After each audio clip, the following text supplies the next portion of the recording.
So we see the formation of Jamestown set up in a fort. And again, the fortification of Jamestown shows right off the bat that these settlers were no fools. They knew that they were going to have their conflicts, whether it was going to be with wild animals or whether it was going to be with natives or other Europeans. They wanted to make sure that they were safe. And so the colony is established in this kind of format. Now, again, this is going to be sort of a makeshift fort. It certainly doesn't look like a medieval castle or really any sort of strong fort that we might think of today if you're really genuinely afraid that you might get attacked. But the Europeans did have something going for them. They had the weaponry that was going to be certainly more advanced than the Native Americans, but again, that's sort of misleading too. If you think about it, back then, those muskets, even the European muskets, they took a long time to reload. They certainly weren't accurate, and they took a long time to reload.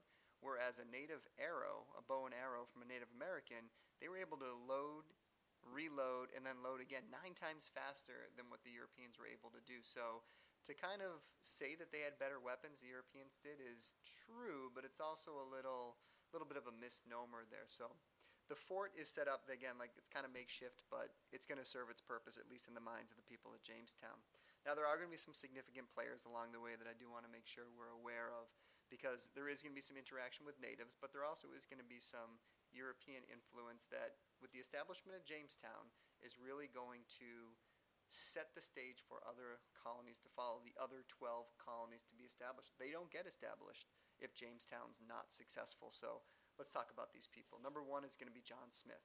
And yes, many of you guys may have heard that name before, although it is probably the most common name in America. John Smith doesn't get any more plain than that. But the idea of John Smith was that he was the first true quote-unquote leader of Jamestown. Now, he wasn't the first leader, but again, he becomes the most significant leader, at least the most significant early on leader, because what John Smith finds when he gets to Jamestown, and he's one of the members of the Virginia Company of London, is that the members of Jamestown are not workers. They're not members of the working class. Many of them are actually members of the gentry, which was considered the upper class during this time period, and they were in no position, and really they had no interest in working.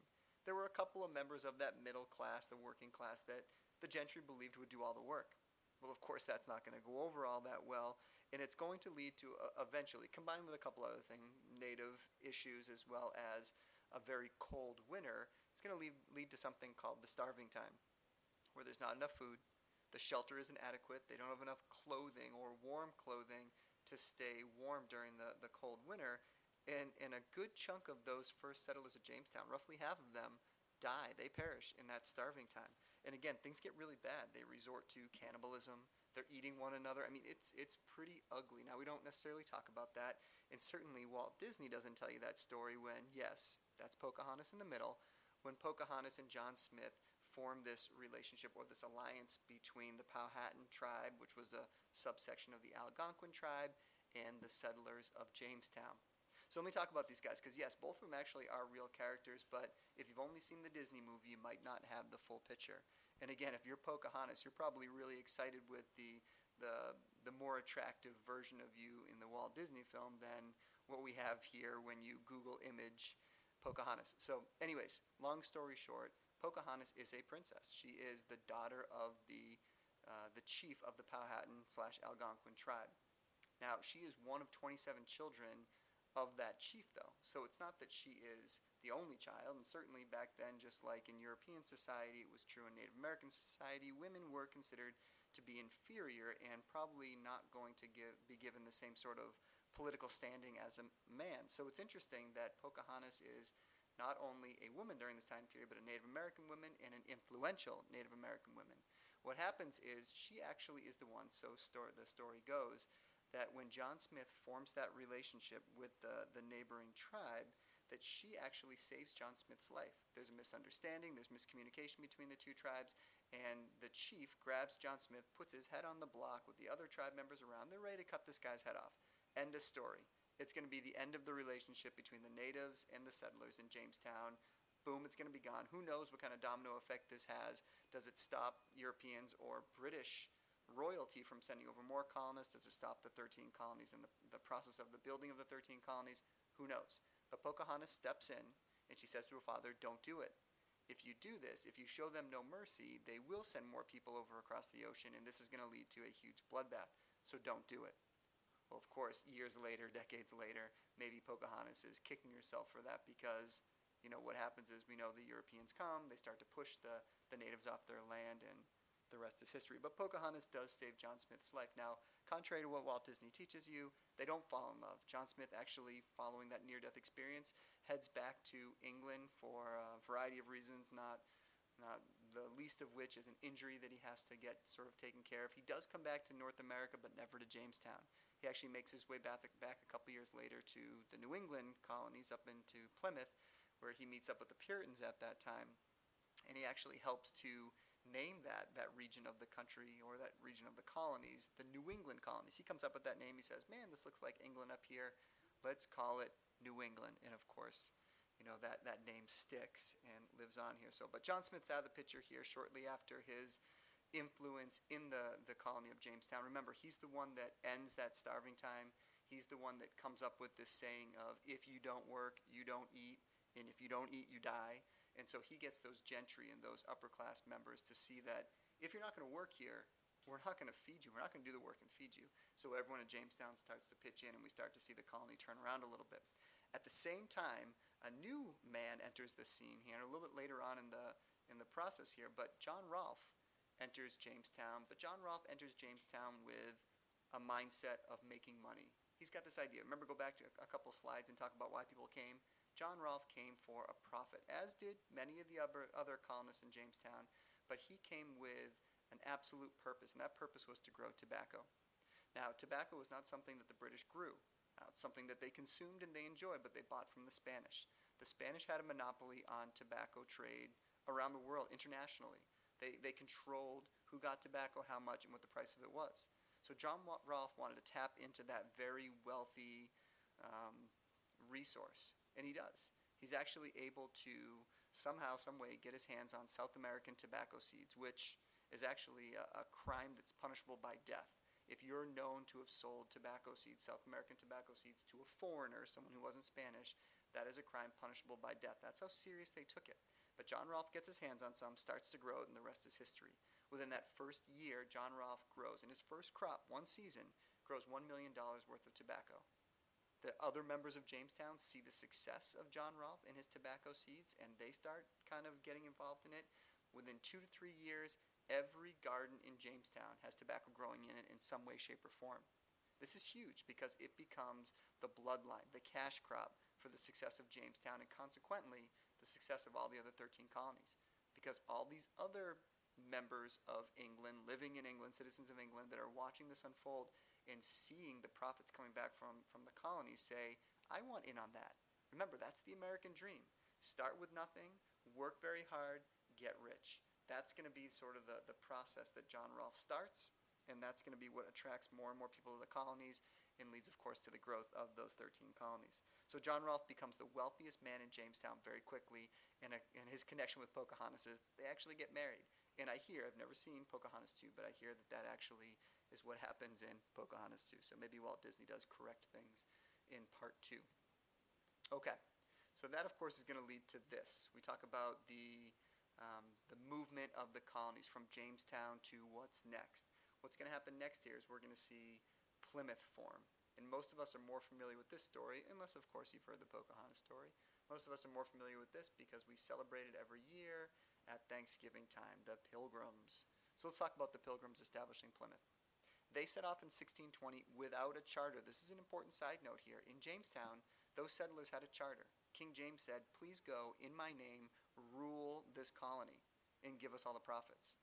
That was what King James said to the people of Jamestown. He doesn't say that to the Pilgrims here. What happens in 1620 is the Pilgrims leave. They've dealt with major persecution because the idea of Puritanism, or these Pilgrims that were practicing their slight Christian variation of the Anglican Church, were being persecuted, thrown in jail and killed. And they were influential people of the British society, and so the king wanted them gone. So he wasn't sad to see them hop on the Mayflower and sail across the ocean. He wasn't upset to see them go. He certainly wasn't saying good luck, but he certainly wasn't holding them back either.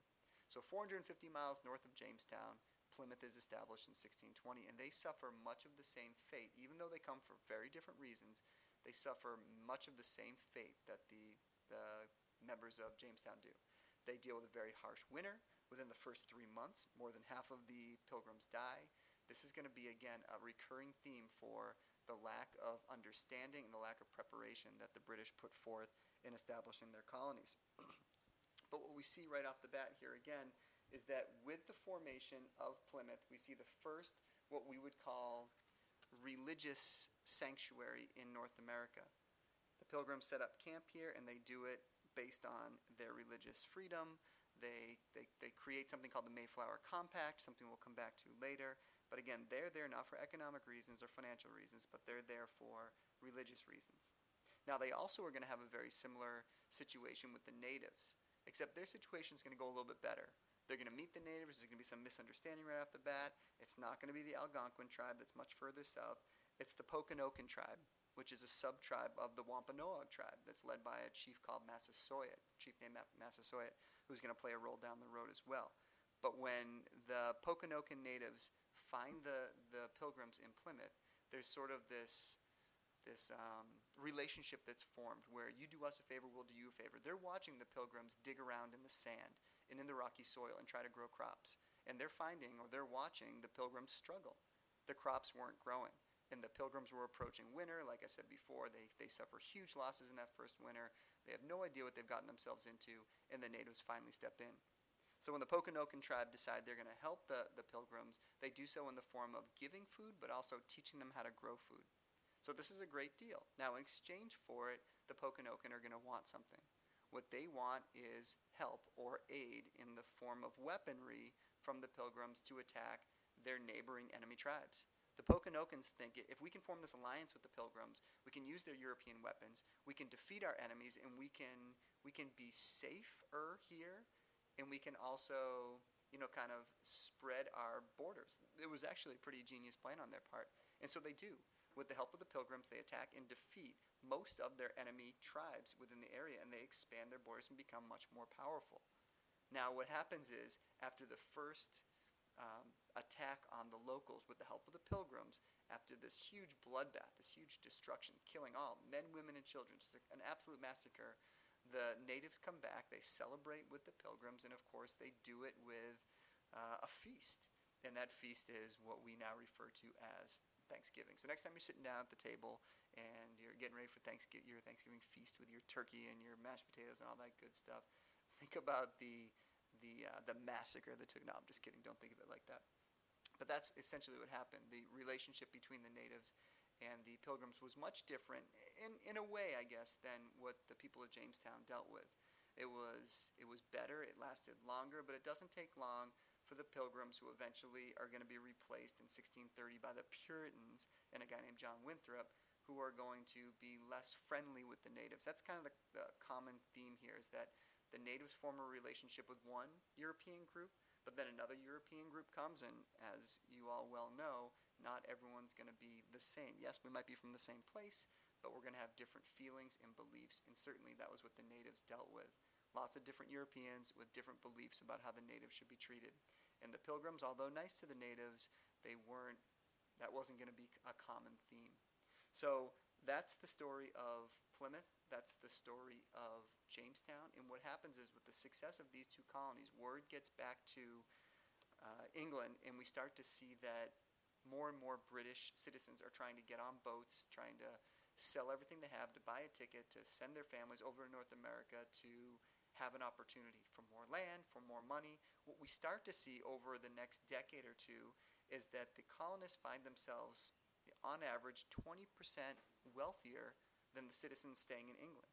They find themselves 2 inches taller for a variety of reasons. New foods, they have more food to eat, they're healthier. The idea is they're taller, healthier, they have more money. It was just an attractive move for many British citizens. And so more and more citizens make their way, and of course more and more foreigners, whether they were from England or not, make their way over here. And that's going to continue to grow and grow into the 1750s, where all of a sudden we start bumping into the French and the Spanish and the Dutch and other European countries that are trying to also stake claim to North America and reap the benefits of colonization.